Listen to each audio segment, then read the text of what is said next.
Friends, नमस्कार। कैसे हैं आप सब? ओम क्लीम कृष्णाय नमः। भगवान राम और भगवान श्री कृष्ण दोनों ही भगवान विष्णु के अवतार माने जाते हैं, लेकिन भगवान राम और भगवान कृष्ण के जीवन में बहुत ज़्यादा भिन्नताएं थी, बहुत ज़्यादा अलग था उनका जीवन। भगवान राम ने सामान्य मनुष्य की तरह पत्नी के विरह में आंसू बहाए, पत्नी के वियोग में भूमि पर भी सोए, वनवास भी गए, दूध भेजकर शत्रु की ताकत का अंदाज़ा लिया।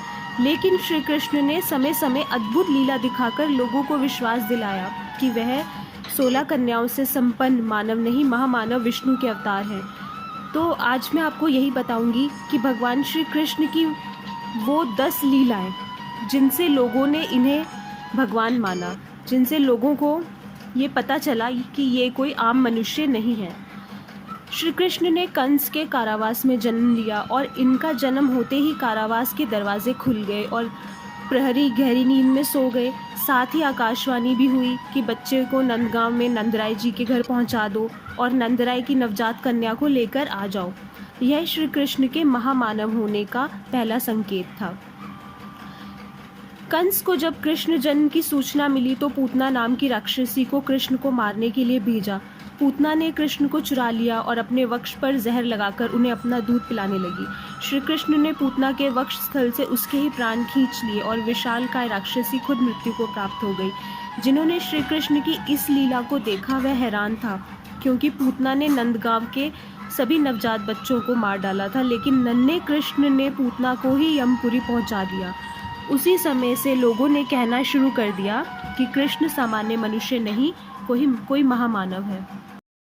इंद्र द्वारा मूसलाधार बरसात किए जाने पर नंदगांव के पशुओं और लोगों की रक्षा के लिए श्री कृष्ण ने गोवर्धन पर्वत को अपनी छोटी उंगली पर उठा लिया और कई दिनों तक सब कुछ सामान्य चलता रहा।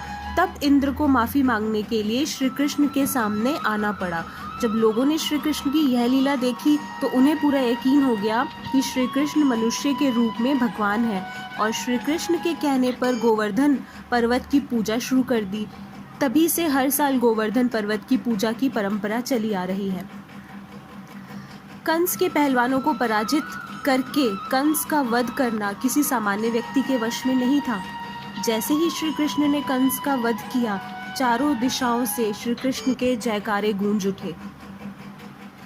श्री कृष्ण के गुरु संदीपनी के पुत्र की वर्षों पहले सागर में डूब जाने के कारण मृत्यु हो चुकी थी।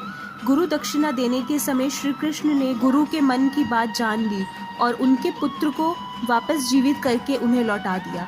जब गुरु ने अपने पुत्र को जीवित देखा तो उन्हें यकीन हो गया कि श्री कृष्ण मनुष्य देह धारण किए हुए वास्तव में परमात्मा है, क्योंकि मरे हुए व्यक्ति को जीवित करना किसी मनुष्य या सामान्य देवता के वश की बात नहीं है।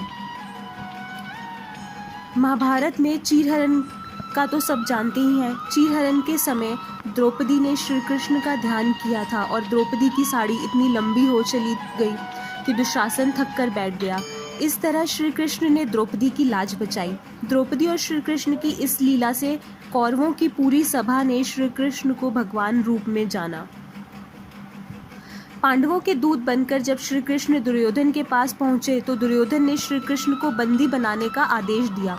इस समय श्री कृष्ण ने अपना दिव्य रूप धारण करके पूरी सभा को हैरान कर दिया।